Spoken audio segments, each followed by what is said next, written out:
Well, welcome everyone to our second talk today. The theme is, as you know, enterprise knowledge graphs and how they can be used towards knowledge economy.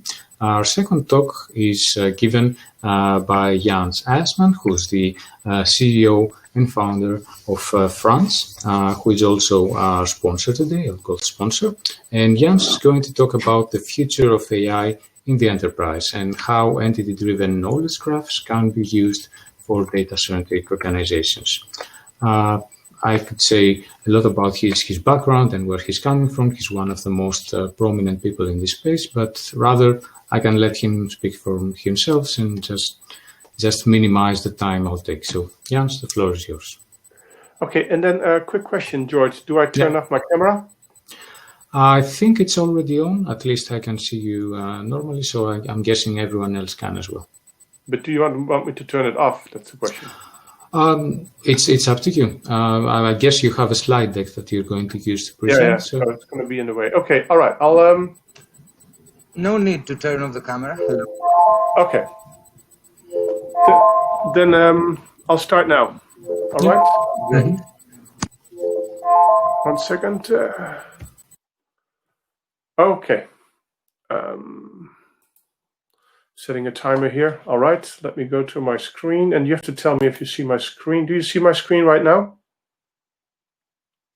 George, do you see my screen? Yes, it's good. Okay. Perfect. Okay. Okay, well, welcome everyone. So I'm going to talk this morning. Well, sorry, it's morning. So nice. Here's the morning here in California. I'm going to talk about the future of AI in the enterprise, and I'm going to talk specifically about what we call entity event knowledge graphs for data-centric organizations. So quick about our company. We're a private company, probably one of the few graph database companies, not venture funded, headquartered in California, and our main product is a Lego graph and semantic graph database, and we build knowledge graphs for our customers, and we have a long history in artificial intelligence complexity. So that's all I'm going to say about our company. And then the key message for today, is so you're in the audience and you're probably already building a knowledge graph, or you want to build a knowledge graph. I'm not trying to convince you that you need to build a knowledge graph. You're probably here because you're interested. Now, one of the things that we saw is that most people, when they start, they basically copy the complexity of their relational databases in their silos, and they copy it in a knowledge graph, and then it's still hard to deal with the data. So our key message is that you can manage the complexity of all the data that you have by using our entity event model, so that you can make it at least 2 orders of magnitude easier to understand your data, or do queries and feature extraction for machine learning, or retrieve a 360 view of your core entity in just a few milliseconds. Now, I know I haven't explained what an entity event model is, but I'm going to do that in a number of use cases that we've done over the years. And then I hope it becomes clear what we actually mean by this entity event model. First, we're going to talk about the telecom use space, where we looked at how you can build a knowledge graph for CRM. And that's where we first got into this issue of entity events. And then we've been working for the last 4 years with a big hospital in New York called Einstein Medical College in the Montefiore Hospital, where we really deeply went into how you create entity event models. And now we're actually using it also in a call center in Atlanta, but we do many other projects in industry. But these are the main use cases I want to talk about. So what have all these clients in common? Well, the first thing is they all believe in the dream of a data-centric organization. So in most companies, there's a business problem, so you need a new application. So you get your new application, you build a database to support it, and then you link it to everything else in the company, and you have created another silo. People that dream of the data-centric organization believe that you should have only one data platform and put all your applications on top. So applications come and go, but your data stays mostly the same. Yeah. The other realization is, what people have in common is the realization that 95% of all silo data is event data around one or two core entities. Yeah. So in a hospital it would be a patient, and in telecom it's the customer, in the bank it's a customer. Sometimes it can be a product. But because you see that all your data is actually events, yeah, you can actually also structure your data as an event objects, and that makes your life many, many times easier. Yeah. And then finally, what all these clients have in common is that every knowledge graph we see by now uses natural language processing to get an insight in what actually happens in the unstructured text.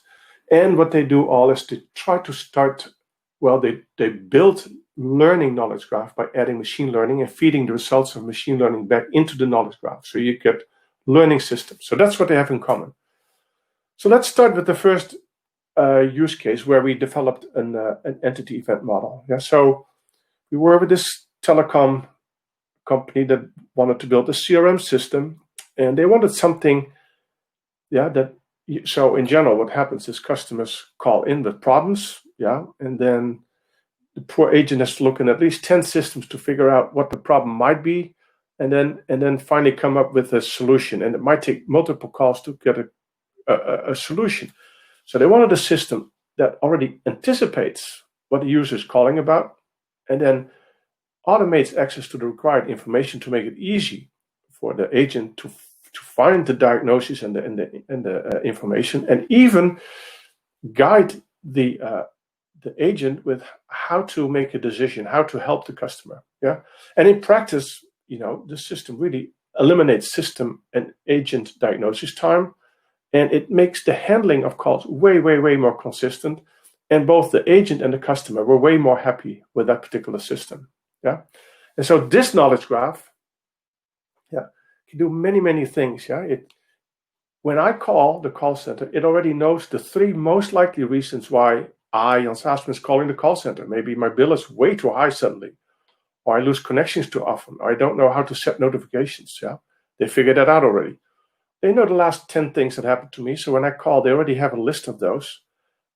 They know if I'm a really good payer, and so they help me instantly, or I'm a really bad payer, and you get to the back of the line. Or they also want to know if I call, is this guy on the fence of switching to another? Let me help him as soon as possible. Yeah. Or you can do many other things, like do social network analytics on your data, or even know where your customers are daily, and then do interesting things with that.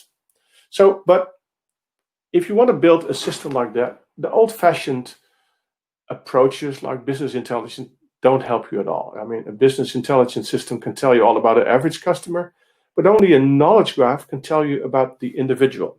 And so my customer wanted this 360 view of everything with respect to the customer. And the people that we were working with were really incredibly experienced Oracle users. Yeah, they had been doing Oracle in telecom for 20 years. So they knew what they were doing, and they knew that building a new relational database on top of all the other databases was a no-no. And so they started by doing an experiment, because they got this idea that they wanted to use a graph. And they started building these graphs from that data, but they quickly realized that they were actually copying the complexity of the relational databases into the knowledge graph, into their graph. So that didn't help them at all. So then we got to this crucial insight that if you look at all the data, you squint, look at all your data, then you actually see that 95% of all data is events data. Yeah, it's people making phone calls, people paying a bill or not paying a bill, people activating a phone, people calling to the call center to complain about something, but everything is an event. So the idea was, then why don't we just make one event object, yeah, that we use for everything, where an event object is just a simple thing with a type, like a call to the call center. There's always a start time, sometimes an end time, sometimes location, and then just a few additional key value pairs that describe the event. But the shape of the data becomes incredibly uniform. And so we have the system where you can have the all these different source systems, relational databases, email, other CRM systems, network information, and you turn everything into a JSON object that goes into this object here. And then every time when there is an event for a particular customer, the decision engine will call up everything they have about that customer from the database, put it in memory, run a bunch of inference rules, even do a Bayesian belief network to predict what's actually might happen with the customer, then put all the data back and maybe do some actions. And then, because they have all of it, they can take all these events and start creating business concepts where the business people can do something with. So this person, John Smith, might have a churn propensity of 18%. He's got this particular plan, and you can see to what extent he fits with the plan, how often he had dropped calls. Anyway, this is data that is important to the business people. So that was the first time that we really dealt with entity events, and it worked out incredibly well. So then 4 years ago, we started working with a big hospital in the Bronx called Montefiore, where we also created one knowledge graph to do any type of analytics that you can think of. And it's heavily sponsored by Intel and now also by HP, because they think it's a great effort to have something like this start within a hospital itself. So not an external AI company that wants to do something interesting with hospital data, but actually this is something that is done in the core of the hospital. And so we have this one knowledge graph, that you can use for any type of analytics. We started in 2017 with a respiratory failure model. I'll say a few words about it in a minute. That got their attention of management. This was still not very much a core process. But then they could also use the exactly same data shape and data model with all these events to do sepsis detection. And they could take a team of about 20 people and no longer use them for going through records to see if a patient might have gotten sepsis, but actually had used the same data structure. And in 3 weeks' time, they had an application that is way better than what human beings can do. But the same data structure can also be used to, say, do outpatient appointments, or regular business intelligence. So this has been tried. This is something we've been doing now for several years. And well, let me tell you more about the data, what we do underneath all of this. So, but let me first talk about one use case. So the first use case that went in production was this predictive model for respiratory failure on top of our knowledge graph, where this model can detect respiratory failure up to 48 hours before the event, way faster than doctor and nurses. And this model uses 46 complex variables, whereas a doctor doesn't have time to look more than 3 or 4 variables. And these variables are pretty complex, like give me the largest difference between the value of serum calcium level and the midpoint 9.5 in the range of 0 to 20 for the last 24 hours. So, I mean, if you're a doctor, so what you see here is scatter plots for each, 16 of the 48 variables that we use in the model. And the blue one is the mortality, the chance of mortality. And here's the data elements. And so you see for each kind of data, like for the heart rate, or age, or weight, or glucose levels, or sodium levels, there's a different shape. So no human being can put it all together, but an AI can easily do this. Anyway, so this is in production to the extent that's even used in the hospital. Then this is a typical Epic screen. The biggest hospital enterprise system. And now when our random forest model says, hey, the value is too high, then it will actually ask a human being to make a decision. Like the system says, hey, you're at risk. And then the doctor can say, well, it's not my patient, or I disagree, or whatever else the doctor might decide. But anyway, so this system is in production. So if you look at this, you could look at it as an effort to create a real mature data fabric in a hospital, where you really want to be at the top, where you can use one platform for any kind of analytics, where you can do personalized medicine, prescriptive analytics, true cost of care, But of course, you always start with your silos, and if you're rich enough, you can pay for an enterprise data warehouse with 4,000 tables, 20,000 columns.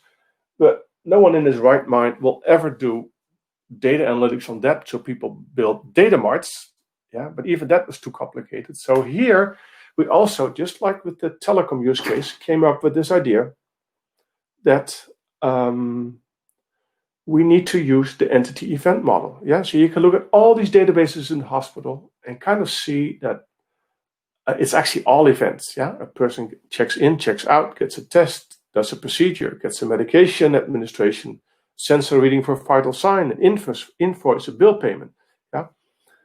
Putting this in relational tables is just pure madness, but making it simple by putting everything into event objects and hang it off the core entity, which is the patient, makes it suddenly way easier to understand your data and do queries with your data. Another point we did, this is also important for every knowledge graph that we've built, is you need to have a good terminology system. And especially in healthcare, it's incredibly important that you use the same name for the same thing. So the hospital worked on a combination of 180 medical and life science vocabularies taxonomies, and all integrated in one. And then, it all goes together with this event model. And I'll show you that in a minute how that works. And then, because the ultimate model in the knowledge graph is so simple, the ETL becomes also very simple. It becomes extremely easy to take any value in any of your silos and map it to a event with its correct attribute, and you're in business. And then in this knowledge graph, you also want to use external data sources. And because this is all semantic technology, it becomes extremely easy to put in a PubMed database, or an adverse reaction database, or a weather database, or a census database to see if people live in a poor or in a rich area, etc. And then this is so much data that you have to store it in a distributed semantic graph database. So we've done that. And then ultimately, we did all of this so that we could do our data science on top of all the data. So we now have a whole slew of things when it comes to data science. Most importantly, a declarative semantic description of data frames to automate retrieval of features from graph. So think of it this way. Instead of all these data scientists having to write SPARQL queries to get features out of the knowledge graph, we created a system where you just say in Python can specify the feature factor that you need for your machine learning, but just creating a bunch of Python dictionaries or JSON objects where you specify the name of the variable, some other parameters. Give that to this data frame system, and it will automatically do the SPARQL queries for you. So anyway, that is the maturity stack. And so continuing, so I talked about that everything rests on the entity event model. So, and the core features are entities and events are represented as hierarchical trees. But we also group entities and events together. So for people familiar with semantic technology, so think of it, you have a core entity with events and sub-events attached, so you get a tree. But what we make sure of is that the fourth element of every tuple in this tree has the patient identifier. So that because of our indexing technology, we can easily say, hey, give me all the tuples or all the knowledge you have about this one patient. It takes a few milliseconds and you get everything. You have a complete 360 view of this particular patient. And of course, all of this is terminated into a knowledge base. So how does that look like? This is a picture of our tool called Graph, where you see you have a patient, a thing of type person. There's an outpatient encounter. So this is an event. So this is the core entity. This is an event of type outpatient encounter that happened at this particular time. This event had a sub-event of patient diagnoses, which was allergy to peanuts, which is an ICD-9, ICD-10 code, which is then mapped to an object that maps to one of the 180 terminology systems. So everything to the right here is terminology, where you see that allergy to peanuts maps to SNOMED allergy to peanuts, which is a child of allergy to legumes, which is a child of food allergy, etc., etc. So if I want to find all the people with allergy to peanuts, just go back through the graph, find allergy to peanuts, and find a bunch of people. Or I can say, give me all people with food allergy. Well, then it goes back here and it find 400 ICD-9 or ICD-10 codes related to food allergies, and they get way more people, as you can imagine. Yeah.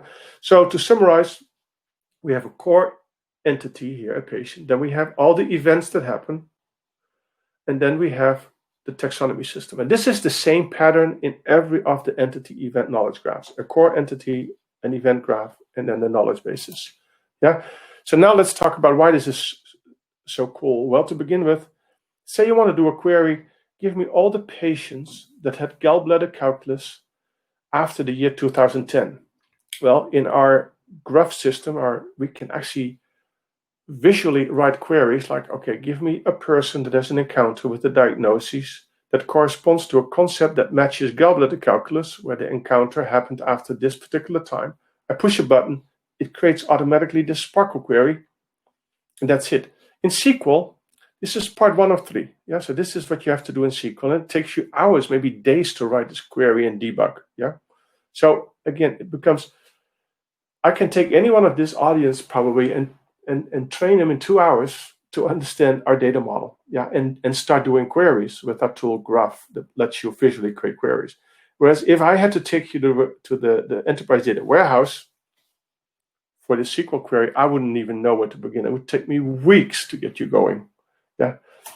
Anyway, so the other thing I talked about is how easy it is to get the 360 overview. Yeah. So for the people in the audience that can read Sparkle, this just says, well, select everything where the fourth element of every triple is this patient identifier, and then give me all the triples, and I get all the triples. Unfortunately, developers really didn't like it, because now they get 1 million triples in their Java application, and that makes it still hard to deal with. So now we can also in Python say, okay, give me the patient, yeah, that has this identifier, and I get a beautifully formatted JSON object that also has all the data available. Yeah, and now an app developer can easily start working with it.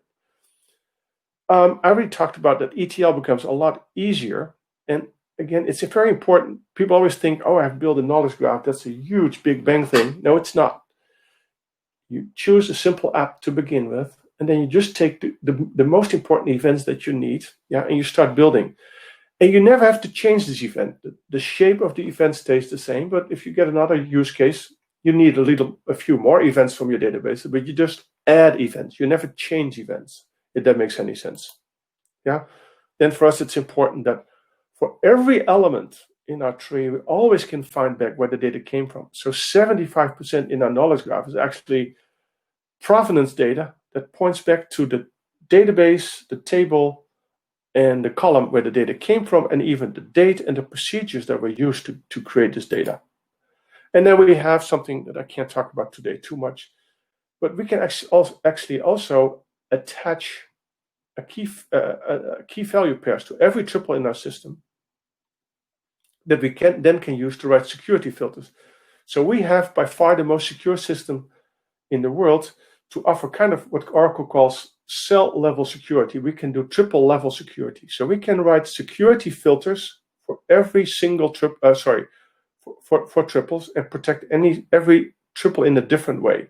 So that when I do queries, I can put also some user attributes on the same on the user, like this triple has a security level 8. Well, this user has security level 2. This is what the application layer added, and so this user cannot see these triples. I mean, I'm going too fast for this one. I apologize. Yeah. And then one of the things we do, as I said, we have machine learning, and then we put results of data back into the graph. So, for example, I could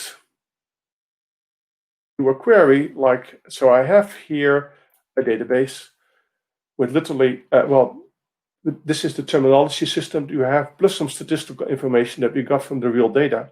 So I can now ask, okay, if I have allergy to peanuts, what are the top 5 other things that I might have? And I can run this as a query, and you see it automatically creates a Sparkle query.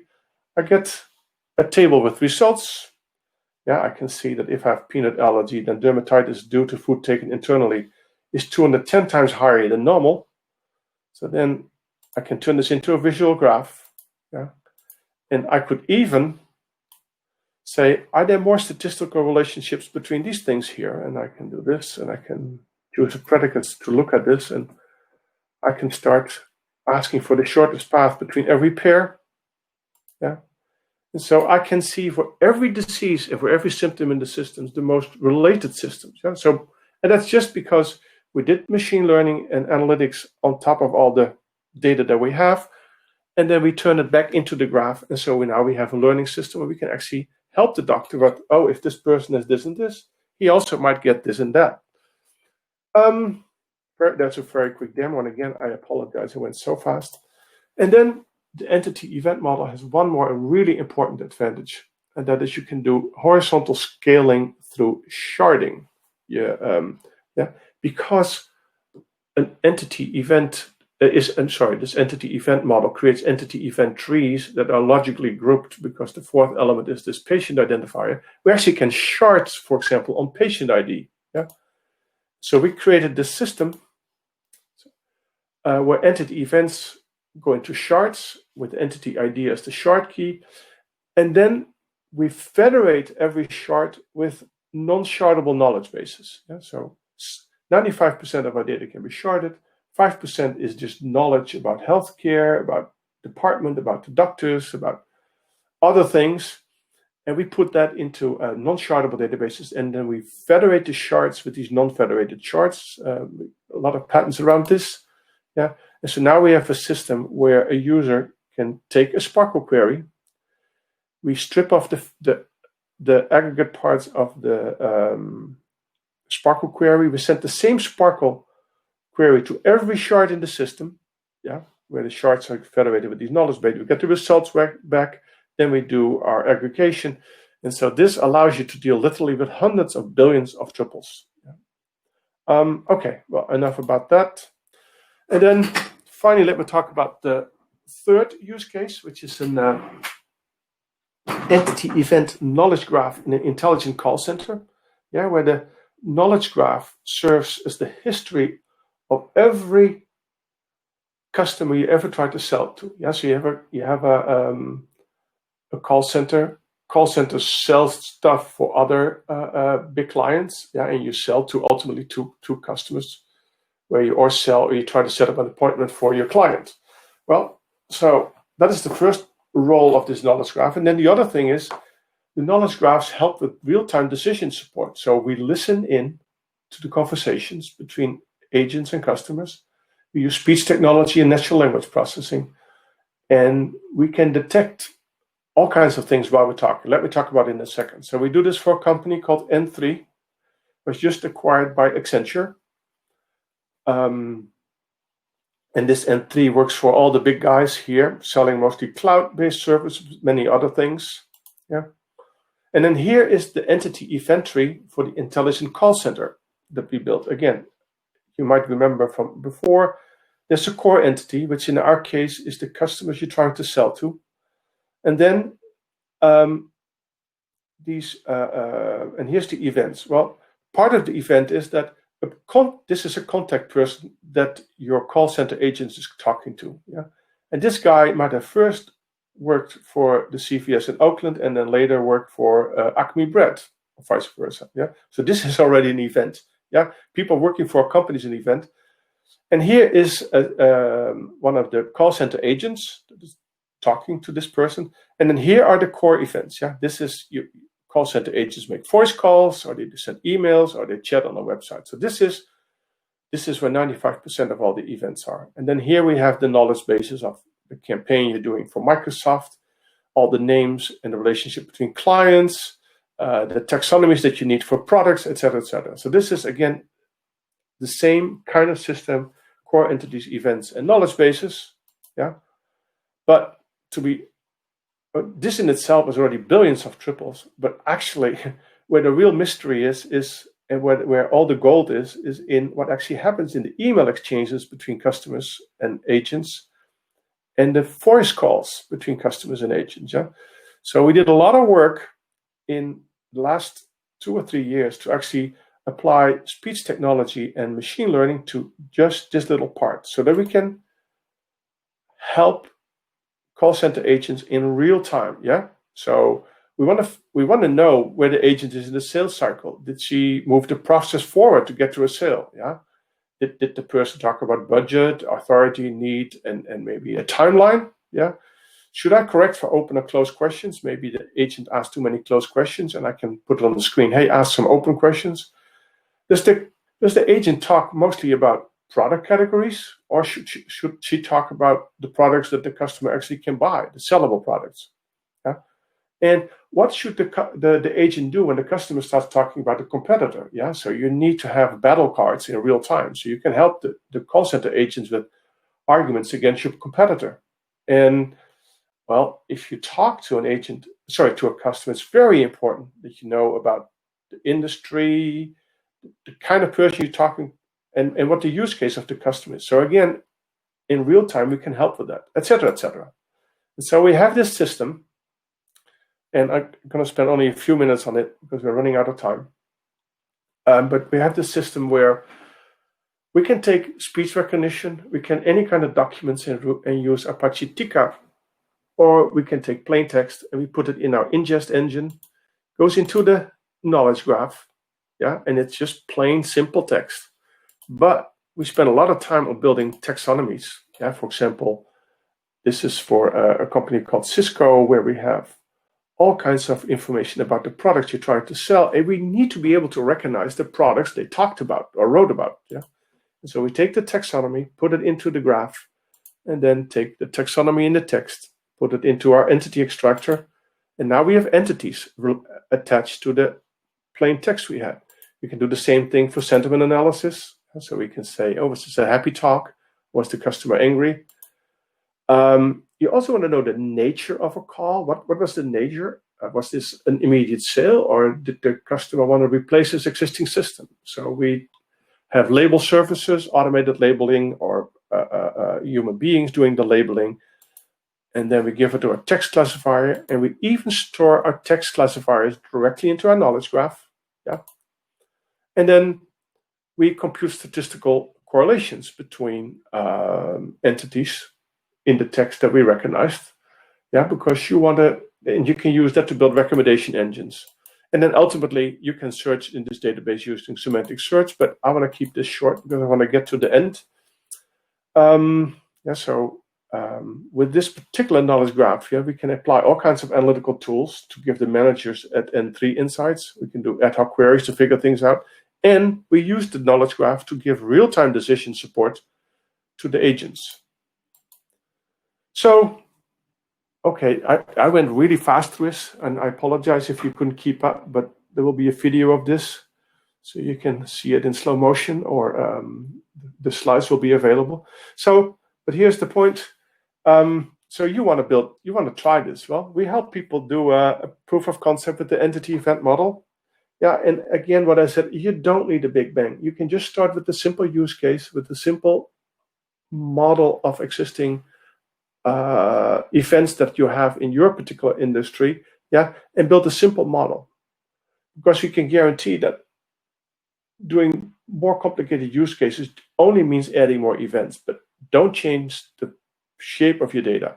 Yeah, and we've seen that in just 1, 2, 3 months, we can already show you the core benefits of the entity event model. And then finally summarizing, so we have proven now to several of our biggest customers that we make it way, way easier to understand very, very complex data. We make it very easy to do queries and feature extraction, and make it easy to get a 360 view of your entities. Yeah, and if you don't believe us, we'll help you with your first POC to make an entity event model for your data. Okay, so that was my talk for today, and let's see if there's any questions. Well, thank you. Thanks a lot. Very interesting talk. And actually, case in point, you got a ton of questions. The only issue is that we're so much out of time that we maybe would have time for one question, and it wouldn't be fair to choose one. I think we have at least 10. So what we're going to do is we're going to collect all of the questions, and then we're going to share with you offline, and then we're going to get back to the people who asked them offline, because we have to wrap up, because we have another talk in a couple of minutes, actually. So thanks again. Thank you for your talk, and we'll address all the questions offline. So you said you had one question, or just want to? We have many of them, actually, like 10, 12, 15. It wouldn't be possible to answer them all. So what we're going to do, we have logged all of the questions, and so we're going to address them to you and get back to the people who asked them offline. All right. Okay. Okay, so that's it. Thank you very much. You can see the link for the next talk coming up in the chat. We're closing this one, and see you in a bit. Thank you, James. Okay. Bye-bye.